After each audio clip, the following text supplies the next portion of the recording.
Ya, Assalamualaikum warahmatullahi wabarakatuh.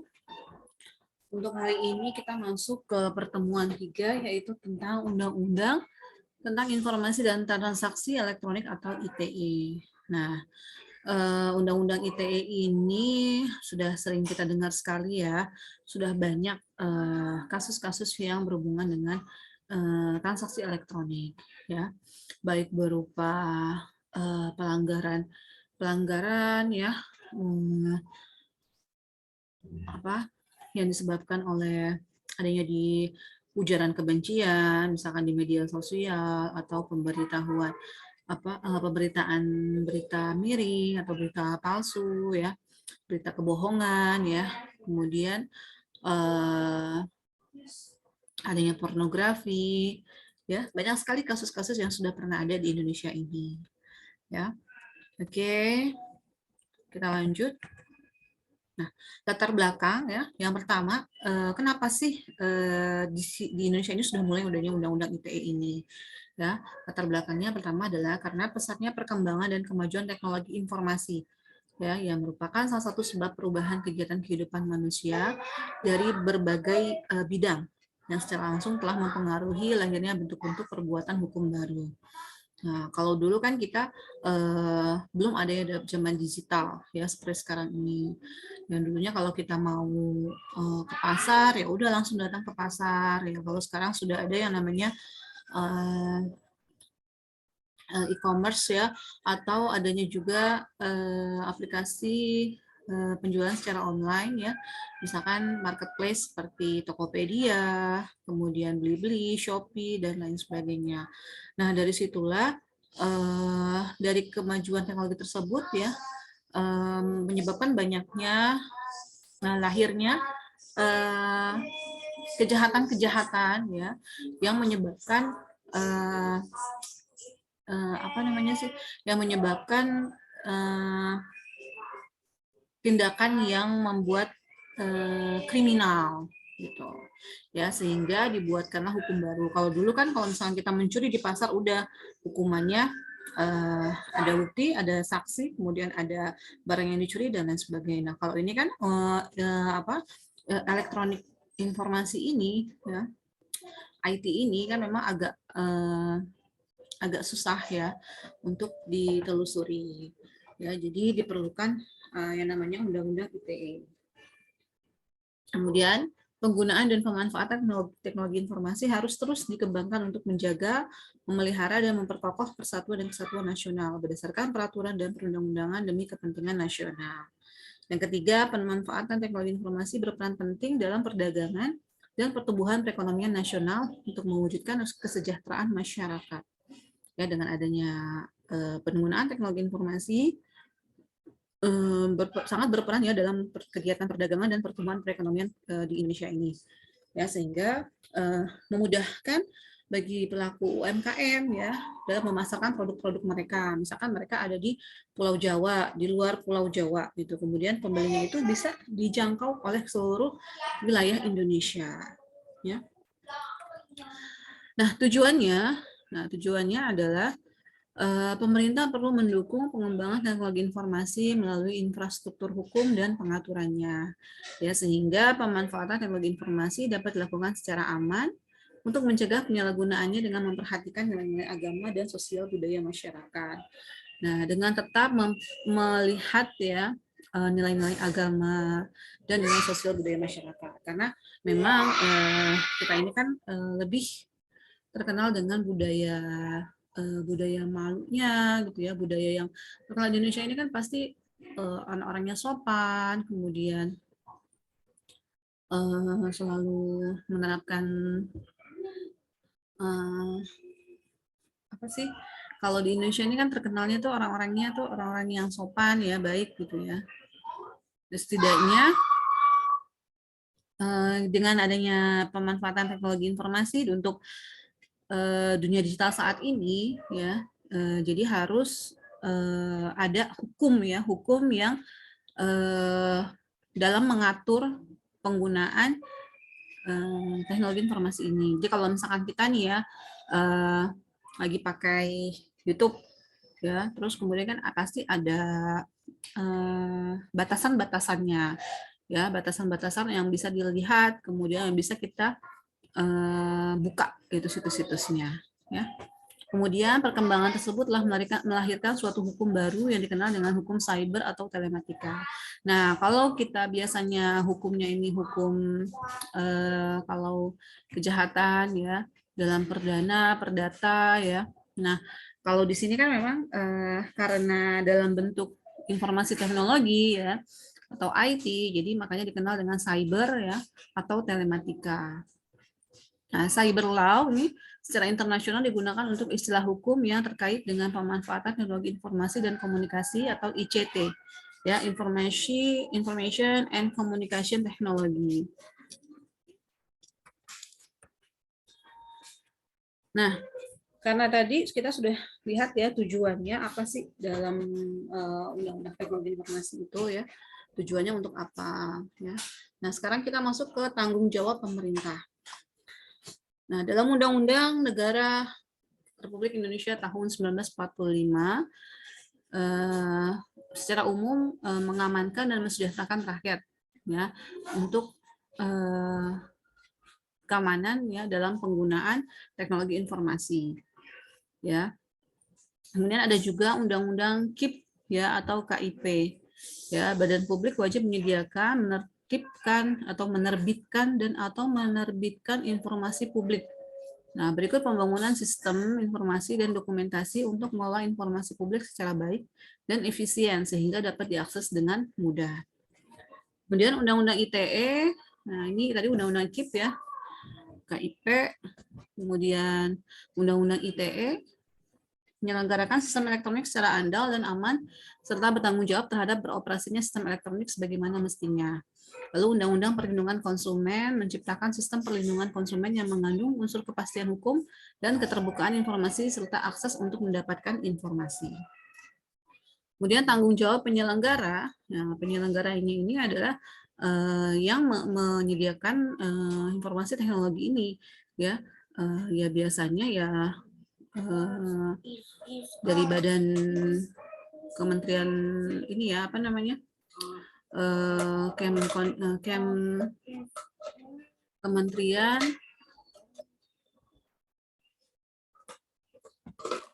namanya apa? Kementerian Informasi dan Teknologi ya. Ya. Oke, jadi lanjut Undang-Undang ITE tercantum dalam pasal 15 ya. Di mana ayat 1 berbunyi, setiap penyelenggara sistem elektronik harus menyelenggarakan sistem elektronik secara andal dan aman, serta bertanggung jawab terhadap beroperasinya sistem elektronik sebagaimana mestinya. Yang ayat 2, penyelenggara sistem elektronik bertanggung jawab terhadap penyelenggaraan sistem elektroniknya.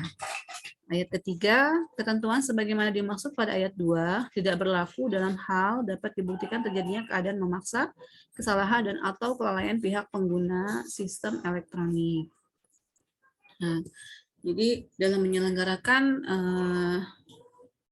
informasi teknologi yang dalam transaksi misalkan ya, dalam penggunaan IT, media sosial, kita lihat di sini ada beberapa yang harus diperhatikan, yaitu salah satunya kita tidak boleh dalam keadaan memaksa, kesalahan dan atau kelalaian pihak pengguna sistem elektronik.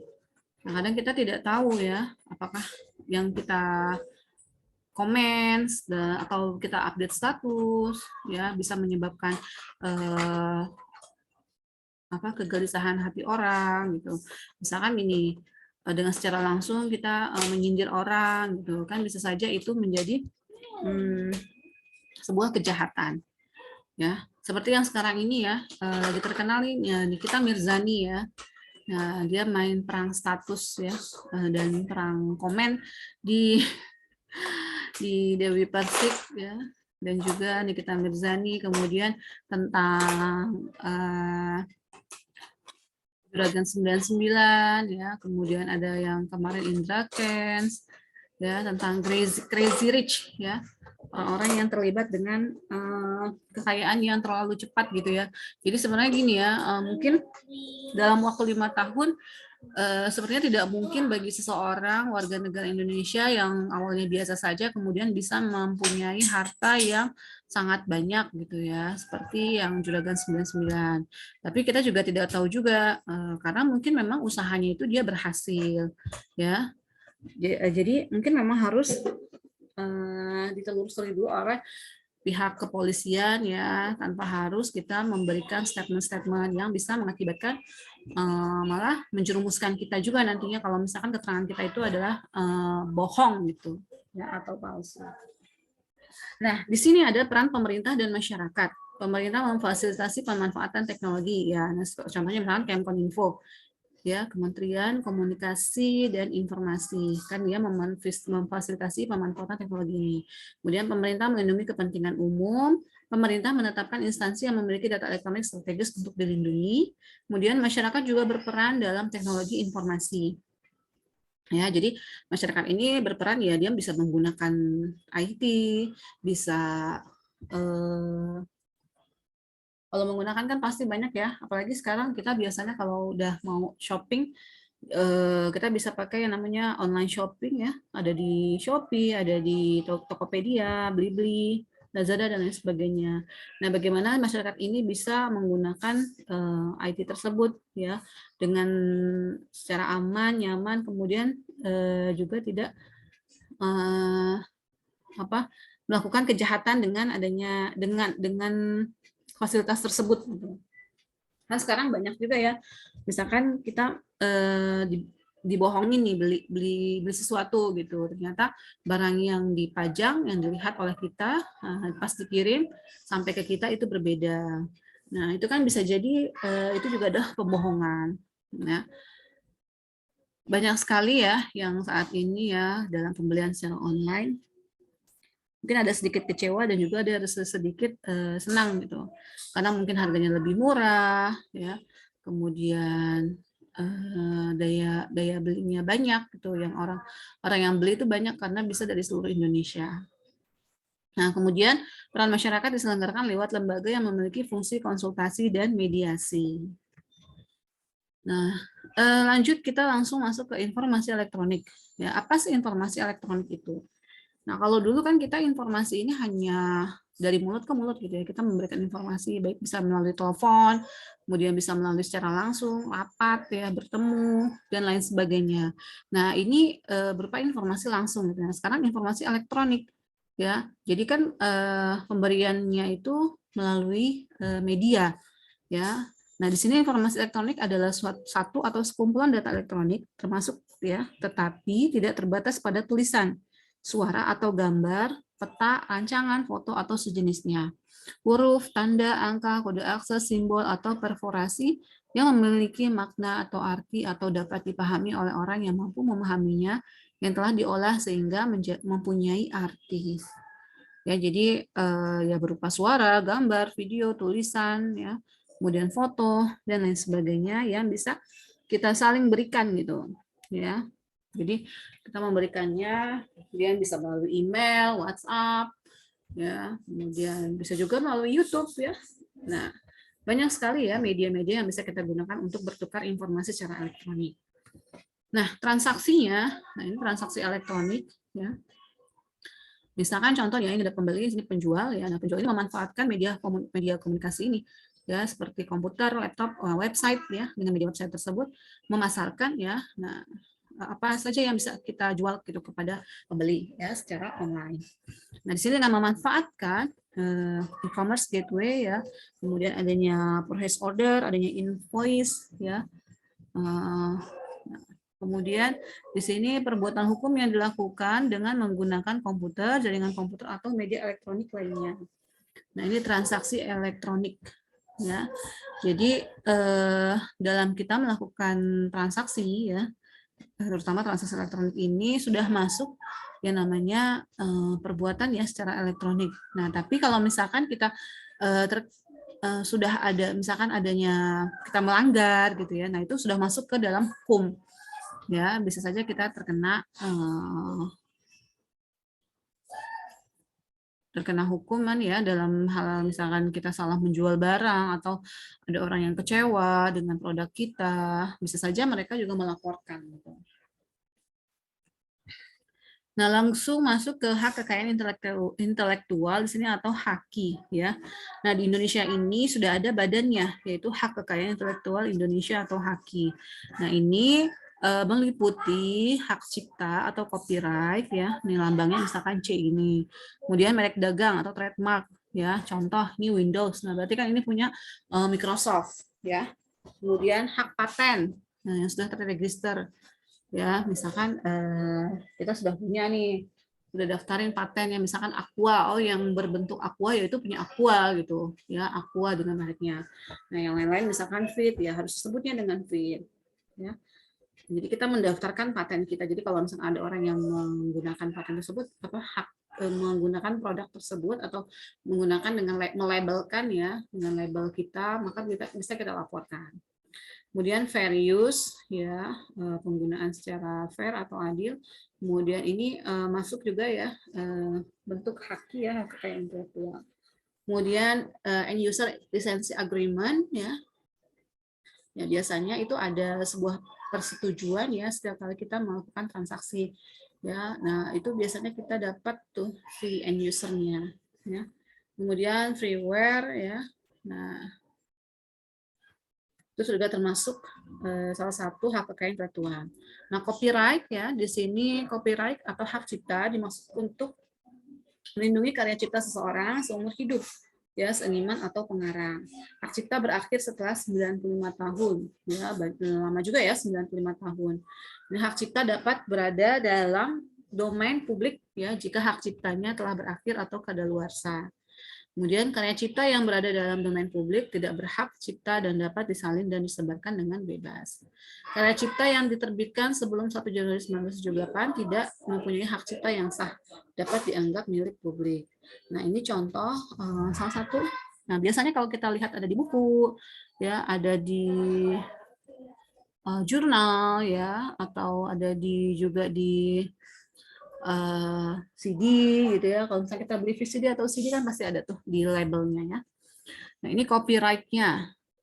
Contohnya ya, ada beberapa contoh, misalkan first published in Great Britain tahun 2003, kemudian 2003 J.K. Rowling. Nah ini mungkin masuk buku ya. Kemudian Harry Potter names ya dan lain sebagainya. Nah ini bisa dilihat contoh copyright. Kemudian trademark, ya trademark ini adalah merek dagang ya, adalah nama atau simbol yang digunakan untuk mengidentifikasi sebuah produk. Ya contoh ini gambarnya ini kan berarti Windows ya, berarti punya Microsoft. Kemudian perusahaan telah mengeluarkan banyak uang untuk membuat merek dagang mereka untuk pembuatan iklan supaya dikenal baik oleh masyarakat. Jadi memudahkan masyarakat dalam mengenal dan mengingat gitu. Oh ternyata ini simbolnya ini punya Microsoft. Kayak McD ya simbolnya M gitu. KFC gambar orang, kakek-kakek dan lain sebagainya. Registered ya atau hak paten adalah sebuah merek dagang yang secara resmi dikenali dan didaftarkan di badan hukum. Ini contohnya McD ini. Kemudian badan hukum di Amerika tersebut disebut US Patent and Trademark Office. Ya terdaftar lah ya hak patennya itu. Fair use ini penggunaan terbatas ya. Bagian-bagian dari karya berhak cipta dapat diproduksi untuk kepentingan kritik, komentar, laporan berita, mengajar, ilmu pengetahuan atau riset tanpa melanggar hak cipta. Ya, nah ini biasanya hanya dibataskan oleh orang-orang tertentu saja yang bisa melihat atau mengaksesnya. Ya, misalkan berhubungan misalkan dengan website. Ya, contoh MyBest. MyBest ini misalkan hanya bisa digunakan oleh kalangan kita saja, ya, yang ada di Universitas BSI baik mahasiswa maupun dosen. Ya, jadi penggunaan terbatas. Kemudian end user license agreement ya merupakan persetujuan yang sah antara manufaktur perangkat lunak dan pembeli yang menjelaskan tentang hak dan batasan. Ya, ini biasanya persetujuan pembelian gitu. Ya. Kemudian freeware atau perangkat lunak gratis ya, perangkat lunak berhak cipta yang tidak menarik biaya penggunaan. Kemudian dapat disalin dan dibagi-bagikan tetapi tidak boleh direvisi atau dijual ke pihak ketiga atau third party. Banyak ya software-software yang gratis ya yang bisa kita nikmati ya. Misalkan kalau software musik ada Spotify ya dan lain sebagainya. Nah, selain dari tadi itu ya, kita masuk ke kejahatan komputer atau cybercrime ya. Di sini ada yang namanya white collar crime ya dan cyber spotting ya. Nah, ini kejahatan yang dilakukan oleh karyawan yang memiliki intelektual untuk mencuri identitas ya, kemudian menyamar menjadi seseorang supaya memperoleh akses ke rekening bank atau untuk meminta jasa mahal atas nama mereka. Nah, ini kejahatan ya, salah satu kejahatan yang tidak terlihat memang ya, karena si hacker ya, kan kita kalau misalkan menyebut orang yang melakukan kejahatan itu kan disebutnya dengan hacker ya. Hack itu yang melakukan kejahatan, hackernya orang pelakunya ya. Kemudian cyber squatting ya.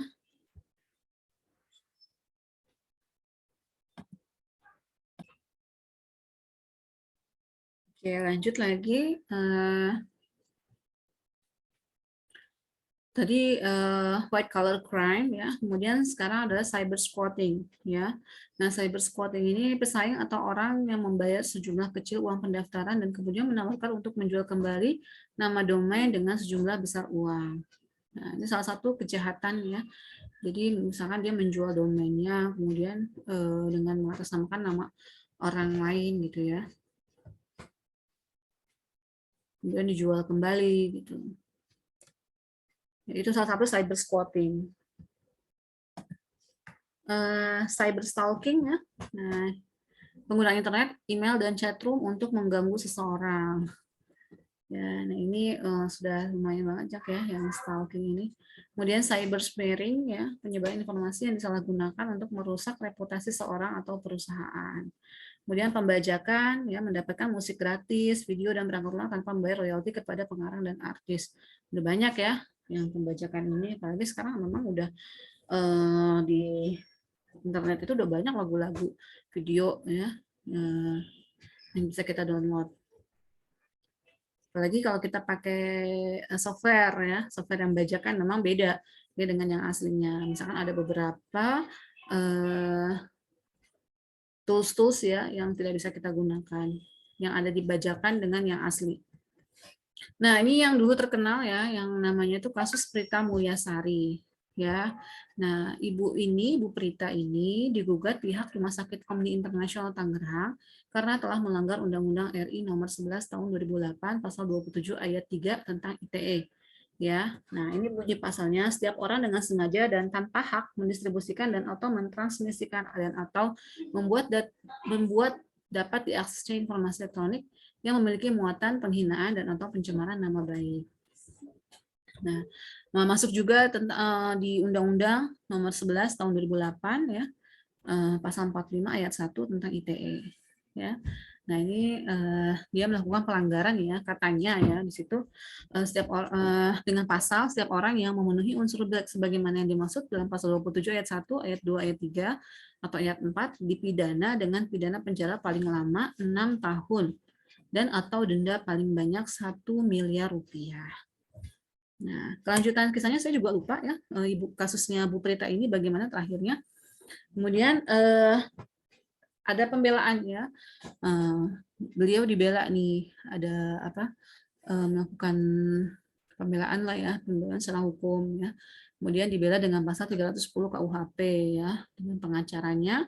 Ayat 1, barang siapa sengaja menyerang kehormatan atau nama baik seseorang dengan mendudukan suatu hal yang maksudnya terang supaya hal itu diketahui umum, diancam karena pencemaran dengan pidana penjara paling lama 9 bulan atau pidana denda paling banyak Rp4.500. Nah, ini hukumnya ya, hukumnya. Nah, saya lupa nih kasusnya itu tentang apa sih? Nah, kita lihat dulu ya kasusnya ya. Yang pertama, Prita Mulyasari sebenarnya dapat melakukan tuntutan berupa ganti rugi atas penanganan yang keliru dari Rumah Sakit Omni Internasional, seperti yang ditegaskan dalam Undang-Undang RI Nomor 8 Tahun 1999 Pasal 19 tentang perlindungan konsumen. Ya. Kemudian 2, ganti rugi sebagaimana dimaksud pada ayat 1 dapat berupa pengembalian uang atau penggantian barang. 3, pemberian ganti rugi dilaksanakan dalam tenggang waktu 7 hari setelah tanggal transaksi. 4, pemberian ganti rugi. 5, ketentuan sebagaimana dimaksud. Nah, ini saya lupa ya kasus Prita Mulyasari, mungkin teman-teman kalian silakan mencari literatur beritanya ya. Nah, untuk pertemuan hari ini, pertemuan 3 sudah kalian komen di WhatsApp grup ya, sehingga bisa terlihat oleh saya. Ya. Oke, terima kasih dari saya. Kita ketemu lagi di pertemuan minggu depan. Assalamualaikum warahmatullahi wabarakatuh.